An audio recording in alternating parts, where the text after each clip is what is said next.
Perseus is recounting his adventures with Medusa at the celebratory banquet. Suddenly, the joyous atmosphere shatters.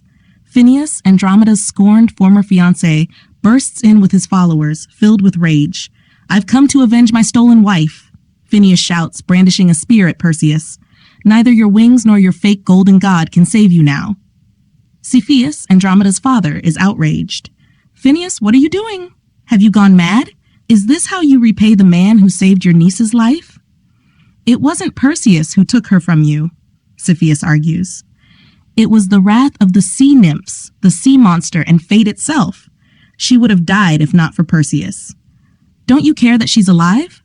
Are you so cruel that you want her to die anyway? You couldn't even help her when she was chained to the rocks. Now you're angry someone else saved her and want to deny him his reward? If you wanted her so badly, you should have rescued her yourself." Phineus remains silent, glaring between Cepheus and Perseus, unsure who to attack first. He throws his spear with all his might, but it misses Perseus and gets stuck in a cushion. Perseus leaps up, furious, and tries to throw a weapon back at Phineus. However, Phineus ducks behind an altar, using it as a cowardly shield. The thrown spear finds its mark instead, piercing the forehead of another attacker named Rhodas. Rhodas falls, blood splattering on the banquet tables. Chaos erupts.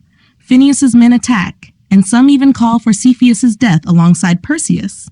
Cepheus flees the hall, calling upon the gods of hospitality to witness that this violence is against his will. Meanwhile, the brave warrior goddess Athena steps in, using her shield to protect her brother Perseus and bolster his courage. The fight continues. An Indian warrior named Athos, known for his beauty and skill with a bow, tries to attack Perseus. But Perseus is quicker. He grabs a burning log from the altar and smashes it into Athos's face, killing him instantly. The celebration turned into a bloodbath.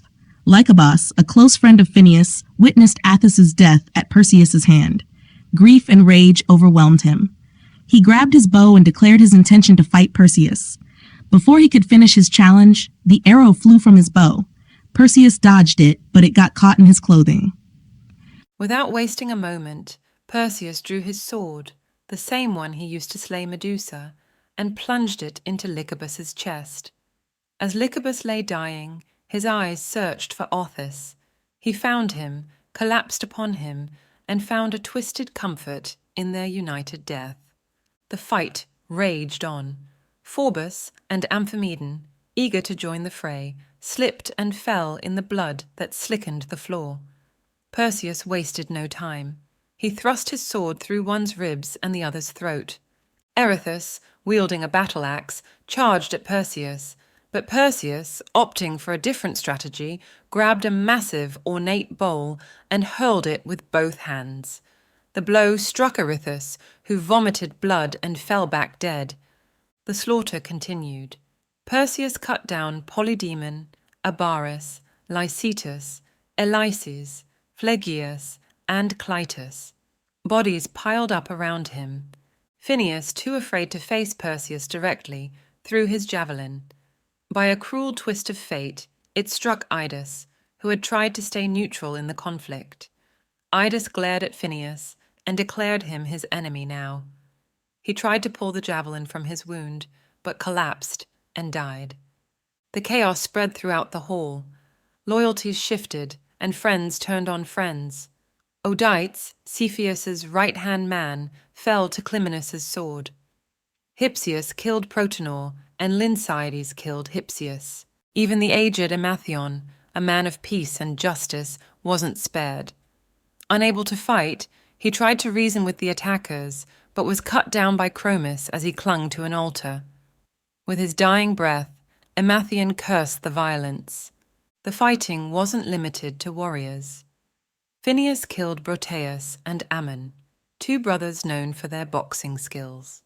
Ampicus, a priest of Demeter, was also slain despite wearing a white peace fillet. Pedalus, a musician attending the feast, was mocked by Perseus's men, and then murdered by a sword through his temple. Even as he fell, Pedalus instinctively touched his lyre strings, creating a mournful dirge in his final moments. Lycormas, fueled by rage, ripped a massive bar from a doorpost and crushed Petalus's neck. The violence continued. Pilates was pinned to another doorpost by a spear, left to die a slow death. Menelaus, an ally of Perseus, and Dorylas, a wealthy landowner, were also killed. The victor, Halcyonius, taunted the dying Dorylas, telling him to claim a small piece of land from his vast estate in the afterlife.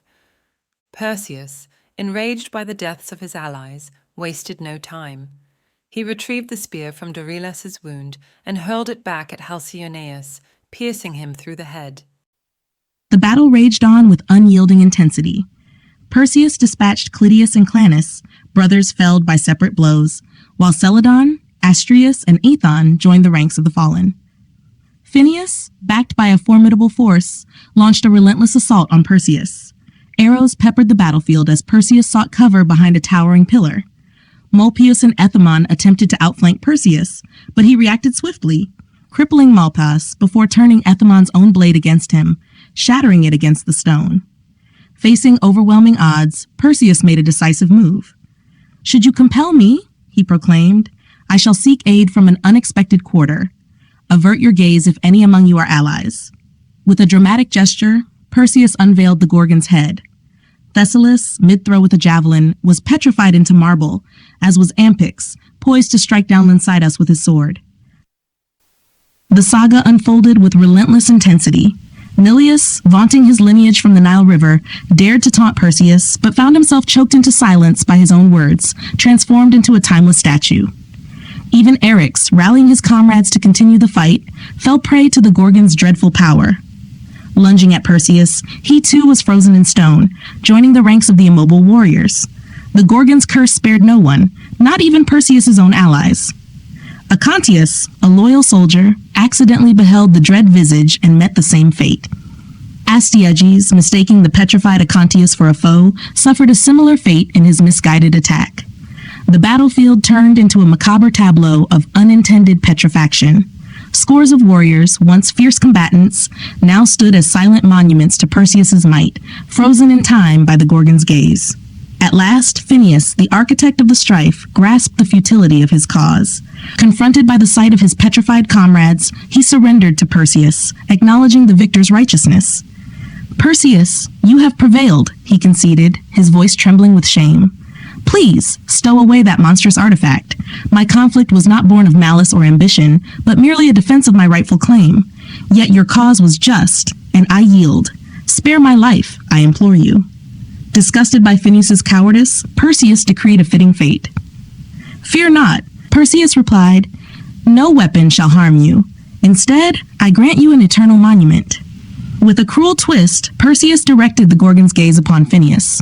As Phineus recoiled, his form solidified into stone, his countenance eternally twisted in fear and surrender, an enduring testament to his folly. Thus concluded the tale of Perseus, triumphant in his return to his homeland.